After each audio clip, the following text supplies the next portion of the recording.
यहाँ पर मैं हूं आपके साथ नंसी शर्मा और चलिए बुलेटिन की शुरुआत करेंगे मध्य प्रदेश से जुड़ी हुई बड़ी खबर के साथ। दरअसल आज अमरवाड़ा में उपचुनाव होना है। अमरवाड़ा उपचुनाव के लिए वोटिंग सुबह 7 बजे से शुरू होगी, जो कि शाम 6 बजे तक जारी रहेगी। यानी कि सुबह 7 बजे से लेकर शाम 6 बजे तक मतदान होगा। 2,57,866 मतदाता आज अपने मताधिकार का प्रयोग करेंगे। 1,29,372 इनमें पुरुष मतदाता हैं, जबकि अगर महिला मतदाताओं की बात करें तो 1,28,492 महिला मतदाताओं की संख्या है। 13 जुलाई को उपचुनाव की मतगणना होगी। आज चूंकि उपचुनाव है अमरवाड़ा विधानसभा सीट पर, दरअसल ये सीट पर जहां दोनों ही पार्टियों की तरफ से कड़ा मुकाबला देखने को मिलेगा। चूंकि अमरवाड़ा विधानसभा सीट से कांग्रेस के विधायक ने बीजेपी ज्वाइन कर ली थी, जिसके बाद उन्होंने अपने पद से इस्तीफा दिया था और उसके बाद अब यहां पर चुनाव होना है, वोटिंग होनी है, जो कि सुबह 7 बजे से वोटिंग शुरू हो जाएगी। आपको बताते चलें कि इस सीट पर अगर मतदाताओं की बात करें तो 2,57,886 मतदाता हैं, जो कि अपने मताधिकार का प्रयोग करेंगे। बेहद ही खास आज का ये दिन रहने वाला है अमरवाड़ा वासियों के लिए, चूंकि जहां वोटिंग उन्हें आज करनी है, आज मतदान है, उपचुनाव का आज दिन है। और ऐसे में जहां बीजेपी ने कमलेश शाह को एक बार फिर से मैदान में उतारा है, बड़ा सवाल रहेगा कि आखिरकार कमलेश शाह जो एक बार चुनावी मैदान फतह कर चुके हैं, क्या दूसरी बार भी उन्हें उतनी ही आसानी से चुनावी मैदान फतह करने में सफलता मिल पाएगी या नहीं मिल पाएगी? क्या जनता का विश्वास वे फिर से जीत पाएंगे या नहीं जीत पाएंगे? खैर 13 जुलाई को स्पष्ट हो जाएगा, जब 13 जुलाई को नतीजे सामने आएंगे। फिलहाल आज वोटिंग है, मतदान है, और ऐसे में अब आज मतदान जब पूर्ण होगा, यानी कि जब सभी मतदाता अपने मताधिकार का प्रयोग कर लेंगे, उसके बाद 13 जुलाई को जब नतीजे आएंगे उसमें स्पष्ट होगा कि आखिरकार जनता ने किस पर भरोसा जताया है। दरअसल अमरवाड़ा जो कि पहले कांग्रेस के पास थी ये सीट, लेकिन जब कांग्रेस के जो विधायक थे उन्होंने पार्टी छोड़ दी, उसके बाद उन्होंने बीजेपी में ज्वाइन कर लिया। उसके चलते यहाँ उपचुनाव हो रहा है, जहाँ आपको बताते चले कि बीजेपी ने कमलेश शाह पर ही भरोसा जताया है और अब एक बार फिर से कमलेश शाह को अमरवाड़ा उपचुनाव का मैदान फतह करना है। तो आपको बता दें कि कई सारे मुद्दों को लेकर एक बार फिर से दोनों ही पार्टियां जमीनी मैदान पर जुटी हुई हैं। अमरवाड़ा की अगर बात करें तो विधानसभा चुनाव की अगर बात करें तो सुबह 10 बजे माफ कीजिएगा सुबह 7 बजे से वोटिंग शुरू हो जाएगी और शाम 6 बजे तक ये वोटिंग चलेगी। इसके अलावा परिणामों की यदि हम बात करें तो 13 जुलाई को परिणाम भी सामने आ जाएंगे। लगातार यहाँ चुनावी जनसभाएं की गई। मुख्यमंत्री खुद यहाँ पर जनसभा के लिए कई बार पहुंचे, जहां आपको बता दें कि मुख्यमंत्री ने कमलेश शाह के समर्थन में जनसभा करते हुए वोटों की अपील की थी, जनता से उन्हें जिताने को लेकर अपील की थी। लेकिन अब देखने वाली बात होगी कि जनता आखिरकार किसे अपना मत देती है। वहीं मुख्यमंत्री ने कांग्रेस पर भी निशाना कई बार यहां से साधा है और ऐसे में अगर कांग्रेस की बात करें तो कांग्रेस भी लगातार इस सीट को वापस जीतने के लिए एड़ी से लेकर चोटी तक का जोर लगाती रही। तमाम दिग्गज इस पर चुनावी प्रचार करते रहे, लेकिन अब इंतजार रहेगा निर्णय का, परिणाम का, जो कि 13 जुलाई को सामने आएंगे। और 13 जुलाई को जब सामने आएंगे तो ये स्पष्ट हो जाएगा कि आखिरकार जनता ने किस पर भरोसा जताया है। तो कमलेश शाह जो कि पहले कांग्रेस में थे, कांग्रेस की तरफ से उन्होंने यहां से चुनाव लड़ा, उसके बाद वे जीते भी। 2023 की अगर बात कर लें विधानसभा की तो उस समय कमलेश प्रताप शाह जो कि कांग्रेस की तरफ से प्रत्याशी थे और बीजेपी की तरफ से मोनिका शाह बट्टी थी, जिन्हें हरा दिया था। और कांग्रेस की कमलेश प्रताप शाह यहां से चुनावी मैदान में उन्होंने फतह हासिल की थी, यानी कि उन्होंने जीत हासिल की थी। जिसके बाद अब एक बार फिर से यहाँ पर चुनाव हो रहा है, चूंकि कमलेश शाह ने कांग्रेस छोड़कर बीजेपी ज्वाइन कर ली थी और उसके बाद अब इस सीट पर एक बार फिर से उपचुनाव हो रहा है। ज्यादा जानकारी लेंगे, सहयोगी रिजवान हमारे साथ में जुड़ चुके हैं। रिजवान, अमरवाड़ा विधानसभा सीट पर सभी की नजर टिकी हुई है, क्योंकि इसके पहले ये सीट कांग्रेस के पास थी, लेकिन कमलेश शाह जब बीजेपी में शामिल हुए तो उसके बाद अब इस सीट पर फिर से उपचुनाव हो रहा है और सबकी नजरें इसी बात पर टिकी हुई है कि कमलेश शाह के बीजेपी में जाने के बाद क्या जो उनका वोट बैंक है, जो उनके समर्थक हैं या जो उनकी जनता है, वो भी बीजेपी में शिफ्ट हुई है या फिर वो वहीं स्थिर रहेगी?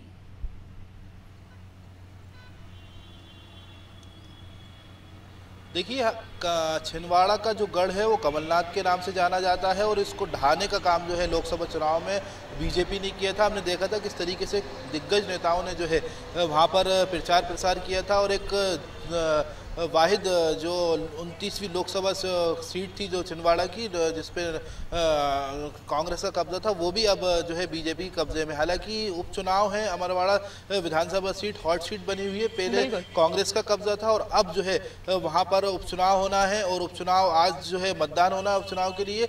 हमने देखा था पिछले कुछ दिनों पहले जब अमरवाड़ा सीट से जब जो रामनिवास रावत हैं और जो कांग्रेस के जो नेता हैं छिंदवाड़ा के, वो कई नेता जो है कांग्रेस बीजेपी में शामिल हुए थे, कांग्रेस छोड़ बीजेपी में शामिल हुए थे। उनके साथ कई कार्यकर्ता और बीजेपी जो कांग्रेस कार्यकर्ता बीजेपी में शामिल हुए थे। अब देखना होगा इस उपचुनाव में जो अमरवाड़ा सीट में जो बीजेपी कार्यकर्ता जो कांग्रेस के कार्यकर्ता बीजेपी में शामिल हुए थे वो कितना असर जो है इस चुनाव में दिखाते हैं, क्योंकि बड़ी हॉट सीट जो है मानी जा रही है। कई बड़े नेताओं ने दौरे किए हैं, कई प्रचार प्रसार किए हैं और कांग्रेस की तरफ से भी लगातार जोर लगाया जा रहा है। स्टार प्रचारकों ने भी वहाँ पर प्रचार किए हैं और बीजेपी की तरफ से भी कई दिग्गज नेताओं ने भी वहाँ पर दौरे किए हैं, कार्यकर्ताओं से मुलाकात की है, बूथ स्तर पर मजबूती बनाने के लिए हर संभव प्रयास किया है और अब इसका असर जो है आने वाले दिनों में देखने को मिलेगा कि जनता ने किस को जो है मतदान किया और किसको अपना भरोसा जताया। जी बिल्कुल, देखने वाली बात तो रहेगी ही रिजवान, लेकिन उससे भी अगर प्रमुख बात देखें तो अमरवाड़ा विधानसभा जो सीट है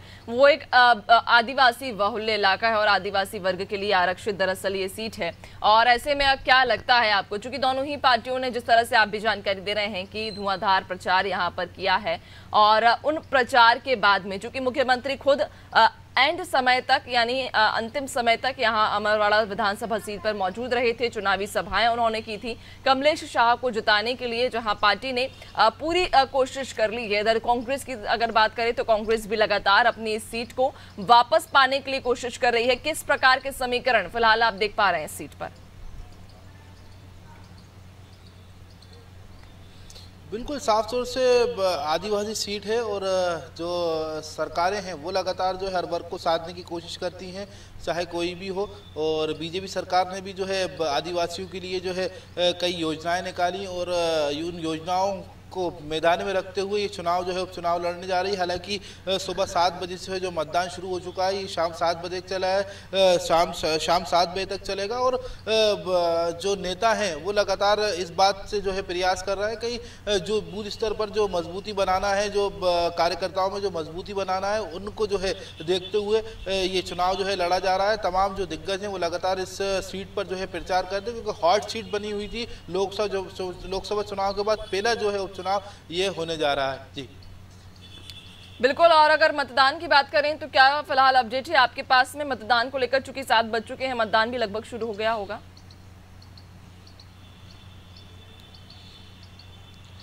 बिल्कुल साफ तौर से मैं आपको बता दूं 1485 जो है ड्यूटी कर्मी जो है मतदान में ड्यूटी मतदान में कर रहे हैं लोग। कुल 2 लाख जो है विधानसभा जो मतदाता की अगर हम बात करें 2,57,866 जो है मतदाता अब जो है अपने मतदान का प्रयोग करेंगे और 332 जो है मतदान केंद्र जो है अमरवाड़ा सीट पर जो है बनाए गए हैं। जी ठीक है, आप बने रहिएगा, आगे और भी अपडेट्स लेंगे आपसे। रिजवान, अंकुर की ओर रुक कर लेते हैं, अमरवाड़ा से हमारे साथ में जुड़ चुके हैं। अंकुर, आप जानकारी दीजिएगा, शायद आप मतदान केंद्र पर ही मौजूद हैं, तस्वीरों से ऐसा प्रतीत होता है।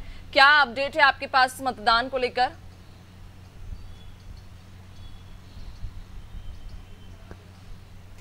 अंकुर, आपकी आवाज नहीं आ पा रही है, शायद आप म्यूट हैं।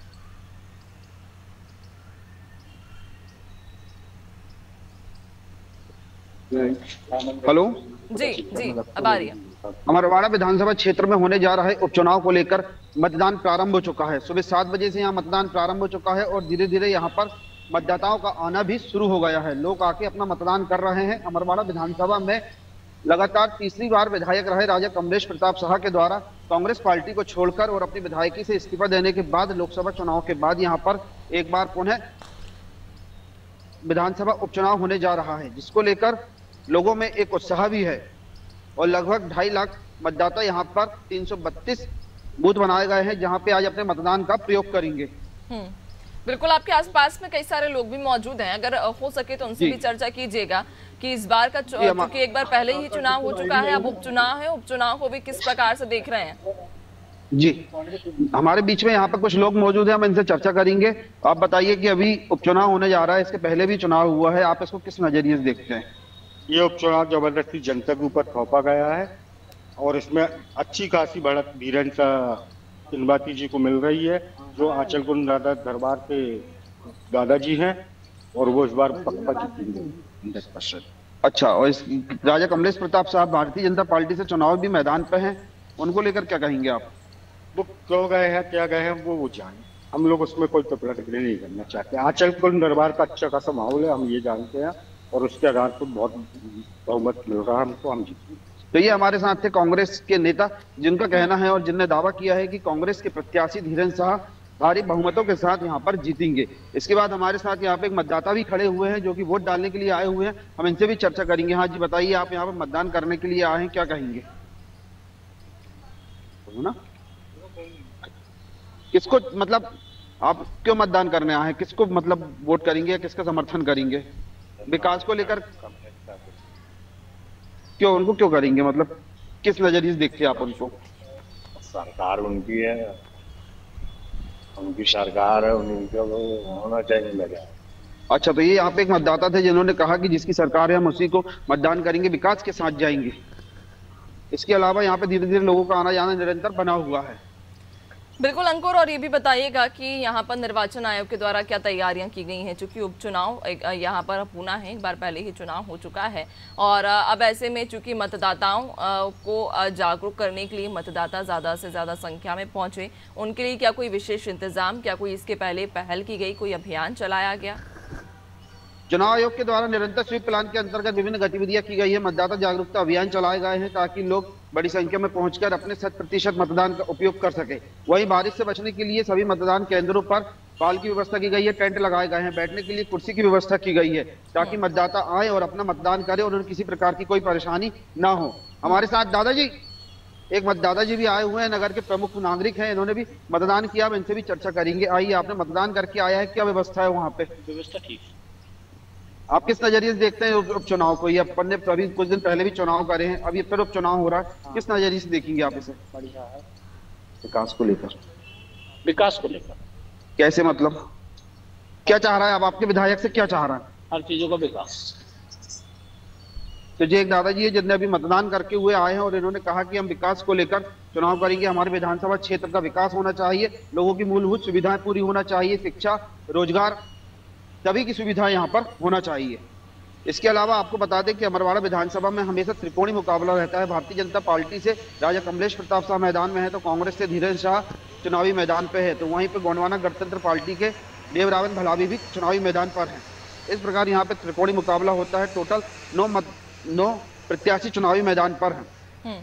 बिल्कुल, और इसी के साथ अंकुर ये भी जानकारी दे दीजिएगा, चूंकि आपने त्रिकोणीय मुकाबले का यहाँ पर जिक्र किया है कि 3 जो पार्टियां हैं उनके बीच यहाँ अक्सर ही त्रिकोणीय मुकाबला रहता है। अब ऐसे में कितनी उम्मीद है, चूंकि कमलेश शाह की अगर बात करें तो पहले कांग्रेस के साथ वे थे, कांग्रेस की पार्टी से उन्होंने चुनाव लड़ा, भारी मतों से उन्होंने जीत भी हासिल की, लेकिन अब जब कमलेश शाह बीजेपी में शामिल हो गए हैं, यानी कि कमलेश शाह ने अब पार्टी बदल ली है, तो क्या उनके साथ जो उनके वोटर्स थे, जो उनका वोट बैंक था, वो भी शिफ्ट होगा, या फिर यहाँ पर लोग पार्टी के चिन्ह को देखते हैं, किसी प्रत्याशी को नहीं?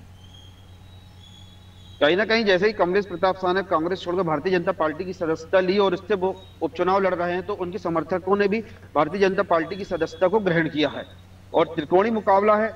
जहां तक देखा जाए तो लगभग तीसरी बार विधायक रहे कमलेश प्रताप शाह और उनके अलावा जो आदिवासी गोंडवाना गणतंत्र पार्टी से देवरावन भलावी हैं, और कांग्रेस ने इस बार आंचलकोट धाम के धीरेन्द्र शाह को प्रत्याशी बनाया है। तो कहीं ना कहीं त्रिकोणीय मुकाबला होगा और उनके साथ कमलेश शाह के साथ उनके समर्थक भी गए हुए हैं, तो कहीं ना कहीं यहाँ भाजपा को ही फायदा होने वाला है। बिल्कुल अंकुर, आप बने रहिएगा, आगे और भी अपडेट्स आपसे लेंगे। रिजवान भी लगातार राजधानी भोपाल से हमारे साथ में जुड़े हुए हैं। रिजवान, आपसे मैं जानना चाहूंगी, क्योंकि अमरवाड़ा पर जिस तरह से अंकुर ने भी जानकारी दी है कि त्रिकोणीय मुकाबला अक्सर यहाँ पर रहता है, कांग्रेस, बीजेपी और गोंडवाना गणतंत्र जो पार्टी है, तीनों के बीच में कड़ा मुकाबला रहता है। अब ऐसे में क्या लगता है आपको यहाँ पर क्या समीकरण, क्या लोग, चूंकि आदिवासियों के लिए आरक्षित ये सीट है, ऐसे में जो लोग हैं यहाँ के वो किसी पार्टी के चिन्ह को देखते हैं या फिर उस प्रत्याशी को देखते हैं? क्या लगता है आपको कि किस आधार पर जनता यहाँ वोट करती है?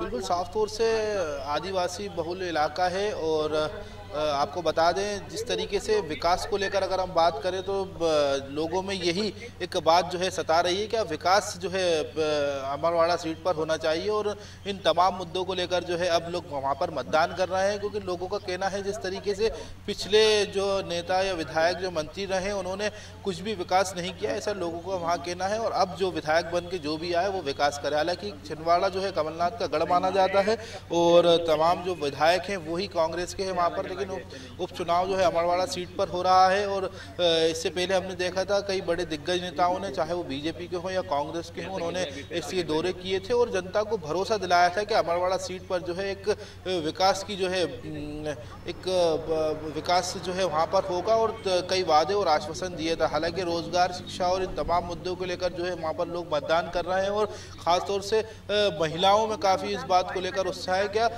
जो लाडली बहना का असर है वो कहीं ना कहीं इस चुनाव में देखने को मिलता है या नहीं, ये आने वाला वक्त ही बताएगा। रिजवान, लेकिन एक और महत्वपूर्ण सवाल कि ये भी अटकलें हैं सियासी गलियारों में कि अगर कमलेश शाह यहाँ से चुनाव जीतते हैं तो उन्हें मंत्रिमंडल में जगह दी जाएगी, उन्हें शामिल किया जाएगा, जो अटकलें फिलहाल इस वक्त राजनीतिक गलियारों में चल रही हैं। ऐसे में अब क्या लगता है आपको कि ये जो एक प्लानिंग थी ये उनके विधायकी से इस्तीफा देने से पहले ही तय कर ली गई थी या फिर अब जब इसके पहले अगर हम देखें तो जो रामनिवास रावत को जो मंत्रिमंडल में जगह दी गई उसके बाद ये तैयारी की गई है?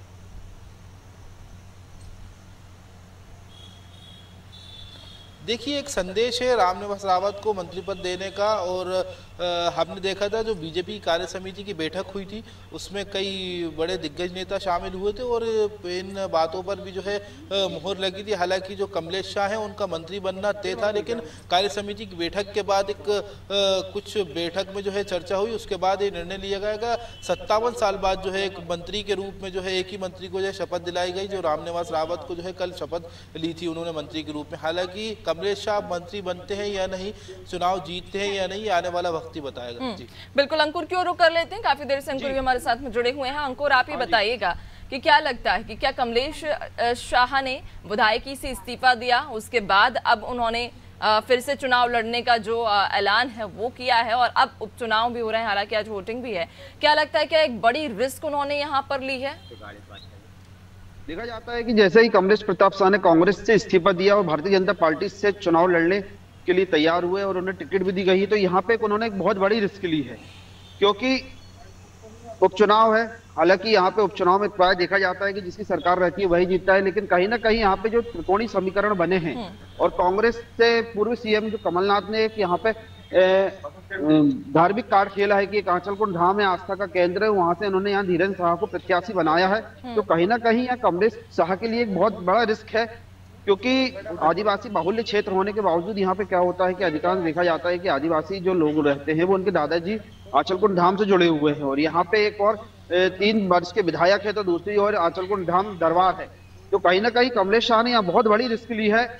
अब ये तो देखना ही होगा कि मतदाता किस तरफ जाता है, क्या उन्हें पुनः मतदान विधायक बनाएगा या फिर किसी और करवट लेता है। बिल्कुल, और अंकुर ये भी बताइएगा कि चूंकि लगातार अगर हम बात करें छिंदवाड़ा की या छिंदवाड़ा की सभी विधानसभा सीटों की, तो उसके पहले 2023 के पहले जब विधानसभा के चुनाव हुए तो उसमें देखने को मिला था कि सभी सीटों पर कांग्रेस ने जीत हासिल की थी, यानी कि यहाँ पर जो कमलनाथ का जो वर्चस्व था वो लगातार बढ़ता हुआ दिखाई दे रहा था। लेकिन हाल ही में अगर लोकसभा चुनाव की बात करें तो छिंदवाड़ा लोकसभा सीट भी कांग्रेस अपनी नहीं बचा पाई है। उसके बाद क्या लगता है, क्या समीकरण यहाँ बदले हैं, लोगों में किस प्रकार की जो छवि है कांग्रेस के प्रति वो बन रही है, बीजेपी के प्रति कैसी छवि है? चूंकि आप वहां पर जमीनी स्तर पर हैं, आप जनता से भी रूबरू होते हैं, जनता से चर्चा करते हैं, तो किस प्रकार की छवि इस वक्त जनता के बीच में दोनों ही पार्टियों की बनी हुई है? जनता के बीच में कांग्रेस को लेकर अब एक माहौल बना हुआ है कि जहां उनने पूर्व जो हमारे जो छिंदवाड़ा के जो पूर्व सांसद रहे कमल, उनका और उनके बेटे नकुलनाथ का कहीं ना कहीं भारतीय जनता पार्टी में जाने की अटकलें चल रही थी, जिसके बाद से छिंदवाड़ा में निरंतर कांग्रेस टूटती रह गई। और कांग्रेस के जो बड़े दिग्गज नेता रहे, दीपक सक्सेना रहे और महापौर रहे, जो और अन्य जो नेता रहे हैं, जो पूर्व विधायक रहे हैं, उन्होंने इसी वजह से भारतीय जनता पार्टी की सदस्यता को ग्रहण करते गए हैं। तो कहीं ना कहीं छिंदवाड़ा में कांग्रेस टूटती नजर आ रही है। उसके बाद पूर्व जो सीएम अमरवाला के जो विधायक रहे राजा कमलेश प्रताप साहब, वो रूलिंग विधायक होने के बाद भी उन्होंने भारतीय जनता पार्टी की सदस्यता को ग्रहण किया है। तो कहीं ना कहीं छिंदवाड़ा में कांग्रेस टूटती नजर आ रही है। तो लोगों का कांग्रेस से भी एक कहें तो भरोसा उठते जा रहा है छिंदवाड़ा में। इस कारण उनको लोकसभा चुनाव में भी हार देखनी पड़ी। बिल्कुल बिल्कुल अंकुर, आपके आसपास भी कुछ लोग मौजूद हैं, उनसे भी चर्चा कीजिएगा, उपचुनाव को लेकर उनसे भी जानने की कोशिश कीजिएगा कि उपचुनाव है, इसके पहले जब उन्होंने चुनाव में जब उन्होंने मतदान किया था तो किन मुद्दों को लेकर गए थे और अब उन्हें क्या उम्मीद है, क्योंकि कमलेश शाह अब बीजेपी में शामिल हो चुके हैं, उसके बाद में कितने समीकरण यहाँ पे बदले हैं और उन्हें क्या उम्मीद है? जी, हमारे साथ यहाँ पे कुछ मतदाता खड़े हुए हैं जो कि अभी मतदान करके आए हैं। हम इनसे चर्चा करेंगे कि आप बताइए, आपने इसके पहले भी कमलेश प्रताप साहब चुनावी मैदान में कांग्रेस थी, अब बीजेपी में है, तो आप किन मुद्दों को लेकर मतलब आपने मतदान किया है, क्या चाह रहा है आप उनसे? देश के विकास के लिए। और बताइए कैसे? मतलब देश के विकास के हिसाब से जो रूलिंग पार्टी है उसे चुनना उचित है। और आप अमरवाड़ा में क्या चाह रहे हैं? आप विधायक से क्या होना चाहिए यहाँ पर, जैसे जो भी जीतता है तो क्या अपेक्षाएं? बहुत कुछ अपेक्षाएं हैं अमरवाड़ा के विकास के कार्य के लिए। रेल लाइन है, विद्यालय है और भी कुछ विशेष काम है जो उनके आने, शिक्षा विभाग है, स्वास्थ्य विभाग है, ये सब चीजें अपूर्णीय हैं अमरवाड़े के लिए। विषम परिस्थितियों के लिए मरीजों को यहाँ से छिंदवाड़ा जाने तक कई एक्सपायर हो जाते हैं उसमें। इस सब समस्याओं को समाधान के लिए जो रूलिंग पार्टी है उसके साथ चलना उचित। जी, हमारे साथ यहाँ पे भारतीय जनता पार्टी के नेता भी खड़े हुए हैं, इनसे भी हम बात करेंगे। आज ही बताइए, इसके पहले कमलेश प्रताप साहब जो है कांग्रेस से चुनाव लड़े थे, अब वो भारतीय जनता पार्टी से चुनाव लड़ रहे हैं, तो आप इसे किस नजरिए से देखते हैं? बहुत बड़ा बलिदान है कमलेश शाह जी का। 5 विधायक 25-साढ़े 25,000 वोटों से जीतने के बाद इस्तीफा देकर जब उन्होंने देखा कि मैं विकास नहीं कर पा रहा हूं, तो उन्होंने भारतीय जनता पार्टी के साथ चलने का, मोदी जी की नीति और रीति से प्रभावित होकर, हमारे मध्य प्रदेश सरकार की, भारतीय जनता पार्टी की सरकार से प्रभावित होकर भाजपा की सदस्यता ली और पुनः जनता के बीच में जाने का फैसला किया। और आज परिणाम स्वरूप हम जनता का आशीर्वाद उन्हें मिल भी रहा है। आज भारी मतों से जीतकर वे विधायक बनेंगे और अमरवाड़ा क्षेत्र का विकास जो 10 वर्षों से रुका हुआ है उसे आगे बढ़ाएंगे। कहीं ना कहीं देखा जाता है कि अमरवाड़ा में अभी तक भारतीय जनता पार्टी के 2 विधायक रहे हैं और उसके बाद एक विधायक प्रेम नारायण ठाकुर जी आए थे। अब ये विधानसभा में मतलब ये चौथे विधायक के तौर पर कमलेश प्रताप साहब लड़ रहे हैं, तो इसको आप कैसे देखेंगे? प्रेम नारायण ठाकुर जी के समय में पर्याप्त विकास हुए थे। उसके बाद कमलेश शाह जी विधायक रहे, कांग्रेस की गवर्नमेंट से रहे और कांग्रेस की गवर्नमेंट की जो विचार नीति है वो विकास करने की नहीं है, वो विकास की नीति नहीं है, तो उनको मजबूरन निर्णय लेना पड़ा। और आज वो मध्य प्रदेश में या देश में हम देखें, मोदी जी की सरकार और मध्य प्रदेश में शिवराज जी की सरकार ने विकास कार्यों को निरंतर आगे रखा है, अनेक जन कल्याणकारी योजनाओं से लोगों को सीधे लाभान्वित किया है। तो निश्चित ही विजयश्री भारतीय जनता पार्टी इस चुनाव में हासिल करेगी और अमरवाड़ा जो विकास से बहुत समय से पिछड़ा हुआ है, रुका हुआ है, उसे गति मिलेगी, ऐसी हमारी मानसिकता है। क्या मूलभूत सुविधाएं नहीं है अमरवाड़ा में? मतलब स्वास्थ्य को लेकर बहुत ज्यादा अव्यवस्थाएं, डॉक्टर जो हैं स्पेशलिस्ट वो नहीं है, तो उसके और हम कमलेश शाह जी से हमारा पूरा ध्यान रहेगा कि मांग रहेगी कि वे इस पर ध्यान देकर, और अस्पताल की जो मूलभूत सुविधा है, केंद्रीय विद्यालय अमरवाड़ा में नहीं है। छिंदवाड़ा जिले की 6 विधानसभा में केंद्रीय विद्यालय, केवल अमरवाड़ा एक ऐसी विधानसभा है यहाँ केंद्रीय विद्यालय नहीं है। रेल परियोजना जिसकी बहुत पहले से यहाँ के लोगों की मांग है कि छिंदवाड़ा से सागर की रेल परियोजना, रेल लाइन डले, जिससे लोगों को बहुत व्यापार में, हर चीज़ों में सुविधा हासिल हो। इस पर हमारी मांग रहेगी, हमारे विधायक कमलेश शाह जी बने और इन सब मांगों को शीघ्र पूरा करवाएं। तो आपने देखा कि अमरवाड़ा विधानसभा काफी विकास से कोसों दूर है। यहाँ पे शिक्षा को लेकर कोई बड़े केंद्रीय विद्यालय नहीं है। अमरवाड़ा कॉलेज में MSc M.Com की संस्थाएं नहीं है। यहाँ पे जो हॉस्पिटल है वहाँ पे डॉक्टर नहीं है, बड़ी मशीनें नहीं है। 100 बिस्तर वाला हॉस्पिटल है, विधानसभा क्षेत्र में हॉस्पिटल है, लेकिन वहाँ पे डॉक्टर नहीं है। इन सभी तमाम मूलभूत समस्याओं को लेकर यहाँ के जो मतदाता हैं, यहाँ के लोग हमेशा जूझते रहते हैं। छोटी छोटी चीजों के लिए उन्हें छिंदवाड़ा जाना पड़ता है। तो उन्होंने अपने कहीं ना कहीं आने वाले जो विधायक है, और उसके बाद तो अब डबल इंजन की सरकार है, सांसद भी भारतीय जनता पार्टी के हैं, मध्य प्रदेश में मुख्यमंत्री भी भारतीय जनता पार्टी के हैं और प्रधानमंत्री भी भारतीय जनता पार्टी के हैं। तो लोगों का मानना है कि कहीं ना कहीं अगर अमरवाड़ा में भारतीय जनता पार्टी का विधायक जीतता है तो अमरवाड़ा के विकास के द्वार कहीं ना कहीं खुल जाएंगे, लोगों की मूलभूत सुविधाएं उनको मिलने लगेंगी। बिल्कुल अंकुर, कई सारे फिलहाल जो दावे हैं वो तो खैर पार्टी के रहेंगे ही, क्योंकि इसके पहले जब चुनावी सभाएं हुई उन सभाओं में भी पार्टी ने कई दावे किए हैं। लेकिन अब देखने वाली बात होगी कि जनता क्या निर्णय लेती है, जनता किसे चुनती है, किस पर अपना भरोसा जताती है। बहुत शुक्रिया आप दोनों का ही हमारे साथ जुड़ने के लिए और चर्चा के लिए। तो आपको बता दें कि अमरवाड़ा विधानसभा सीट पर उपचुनाव आज जारी है। सुबह 7 बजे से वोटिंग शुरू हो चुकी है, जो कि शाम 6 बजे तक ये वोटिंग चलेगी। और इसी बीच जहां दोनों ही पार्टियों के प्रत्याशी भी मैदान में हैं, त्रिकोणीय मुकाबला हालांकि यहां पर देखने को मिल रहा है। कांग्रेस, बीजेपी और गोंडवाना गणतंत्र पार्टी के बीच यहां त्रिकोणीय मुकाबला है। देखने वाली बात रहेगी कि जनता आखिर किस पर भरोसा जताती है, चूंकि एक बार पहले जनता ने कमलेश शाह पर भरोसा जताया था, जो कि उस वक्त कांग्रेस के साथ चुनावी मैदान में खड़े थे। लेकिन अब कमलेश शाह बीजेपी में शामिल हो चुके हैं, जहां कमलेश शाह ने कांग्रेस को छोड़ते हुए पहले अपनी विधायकी से इस्तीफा दिया, उसके बाद कांग्रेस छोड़ा और उसके बाद फिर बीजेपी में वे शामिल हुए, जिसके बाद अब बीजेपी के ही चुनाव पर बीजेपी के ही प्रतीक चिन्ह पर वे चुनावी मैदान में खड़े हैं। और जनता अब क्या फिर से कमलेश शाह पर भरोसा जताएगी या इस बार जनता अपने लिए कोई नया विधायक चुनेगी, बड़ा सवाल बना हुआ है, जिसका खुलासा 13 जुलाई को होगा।